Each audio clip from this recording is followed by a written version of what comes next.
Good evening, Rinpoche. How to identify is it good or bad spirits? How can we help them as the numbers are more than humans and times you just don't know if they're asking for help and needing help badly.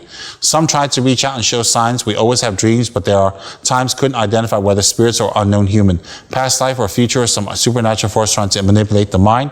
Would like to understand how can we help. All right, Caroline. Number one, I wouldn't recommend you trying to help any spirits. The reason is I don't know who you are. I don't know your background. I don't know your spiritual training. I don't know how strong you are emotionally. And so therefore, I cannot recommend to you whether you should help spirits or determine if they're good or bad. I don't think you should identify if spirits are good or bad because I don't know who you are and your spiritual training. My advice to you is this. Do not pray to spirits. Whether you are or not is not the point. Do not connect with them. Do not try to identify with them or communicate with them. What would be very good is to do a Dorje Shugden Puja every single day, which I have on my website. Every day, the short one. So that if you're trying to protect yourself, that will protect you. If you want to help the spirits, you ask Dorje Shugden to help them. You and I are not able to help them much. We're just ordinary human beings. But if we ask Dorje Shugden to help them, and we ask Dorje Shugden every day to help them, then Dorje Shugden and his entourage can help them. Dorje Shugden has 32 main beings on his entourage, and below them there are hundreds and hundreds and hundreds of sub-entourages. There are many entourages of Dorje Shugden whose specialty is help disembodied spirits. I repeat, there are many entourages of Dorje Shugden who are specialized in helping disembodied spirits. So, I don't think you need to determine whether the spirits are good or bad. Ask Dorje Shugden to help them. That would be more safer. All right? I hope that helps you. Freon T, if the spirit being bound by a black magic doer to do bad things, to harm other people, how can we help the spirit to set them free? Freon, if the black magic person is very powerful and they bound the spirit to harm others, then the spirit has the karma to be bound, and the black magic person has the karma to do that kind of action. By binding the spirit, the black magic person will have a lot of negative karma, and the spirit will collect a lot of negative karma from doing negative things because they have the karma to be bound. There's not much you can do because there are many people who do that. So there's not much you can do, but the best thing for you to do is do Dorje Shugden's practice every single day with a mantra and dedicate the energy to these spirits that they may be released. When the time for the spirit is over and they need to take a rebirth, they will die. The spirits will die and take a rebirth into another body. So spirits do die also. Okay? Next one.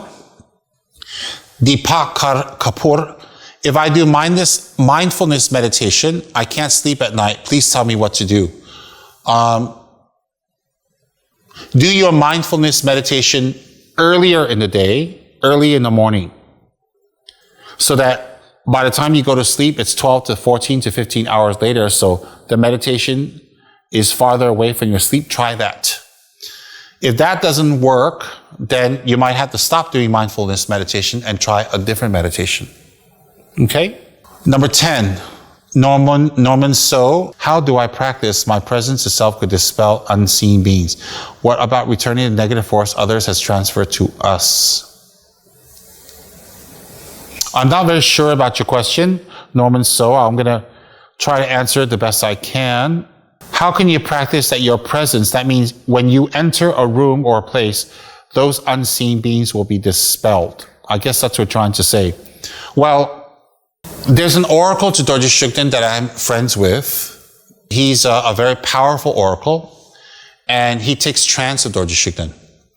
So in the monasteries, when they do a special ritual, they invoke Dorje Shugden's consciousness, and he enters this monk, and the monk speaks, and it's Dorje Shugden speaking. And what I've observed is that when Dorje Shugden comes, we offer him black tea to drink and some other ritual items we offer to him to welcome him. After he's drank the tea, Dorje Shugden will take the tea and spill some into the space in front of him.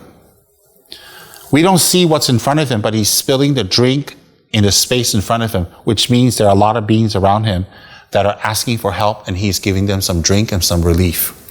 When someone as powerful and enlightened and filled with light and compassion comes, like Dorje Shugden, the spirits who have negative, very negative karma, they're usually scared, they will run away. The spirits who have some karma to get some benefit, they'll come to Dorje Shugden, and Dorje Shugden can give them some blessings, some drinks, and some advice. This I've seen with my own eyes. So similarly, until we reach the level of Dorje Shugden, an enlightened Buddha, our presence simply cannot dispel spirits. But there are very high meditation masters, there are very high siddhas and mahasiddhas whose presence can expel spirits. There are people who literally, if you tell the spirit, in the name of this person, please go away, the spirit will go away. There are powerful people like that. Now, for you to become that powerful person that you can dispel the spirit with just your presence, then this is the key, to develop very powerful compassion. If you develop very powerful compassion, where your compassion is the same for a loved one and an enemy, that means whether it's an enemy or a loved one, and you treat them exactly the same. If you have that level of compassion, then when the spirits see you, the ones who can receive help will come for your blessings, and the ones who are extremely harmful will run because they can't overcome you. All right? Usually, that is how you do it. And then how to return a negative force that's been transferred to you? Through great compassion. Through great, great compassion. For the person who's transferred the negative energy to you, they transfer that energy to you because they're very unhappy. Because they're very unhappy, they have jealousy and they have anger, and they wish to harm other people. So you have compassion for them, and you pray to Dorje Shugden and recite the mantra, and you take their negative energy and you transform it into the 8 auspicious signs and offer it up to Dorje Shugden. So let's say that someone sends you some negative energy, whatever that means, negative energy. You take that negative energy and you transform it into 8 auspicious signs. And then you take those 8 auspicious signs and you offer it to Dorje Shugden. And when you offer it up, the negative energy will be diluted and dissolved. Okay? For the pastors in the room, remember that. The next one. Okay, so for that also, Norman, so we don't want to send negative energy back to people. We don't, even if they send us negative energy, we don't want to send it back. We want to dissolve it. So that's how we can dissolve it. Okay? Next one, number 11, Darrell Lee. The world is so full of hateful energy around us, and what practice would you suggest? The world will continue to have a lot of negative energy, will have a lot of unhappy energy, because the world is a dot within an existence that is labeled samsara. Samsara is a place that people are deceived into false happiness. They're deceived into doing negative things that they think brings them happiness, which is false. So samsara consists of 6 realms. Our planet is within that system of samsara. It's like a dot within that, because there are millions and millions of types of existences out there. So hateful energy in samsara in the world will never be dissolved until everybody becomes a Buddha and enlightened. So instead of thinking about all the hatred and negative energy, what we need to do is make sure we are not filled with hatred and negative energy. Because we are born alone, we live alone, we will die alone, we will travel alone, we will reincarnate alone. So to not be filled with negative energy benefits us. Don't be concerned about the rest. All right? Lord Buddha came into the world.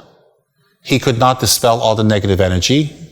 Many other holy beings came into the world. They could not dispel all the negative energy, which tells us that the negative energy is not a whole, but it's individual. And until individuals become enlightened, that negative energy will not dissolve. Okay, I hope that helps.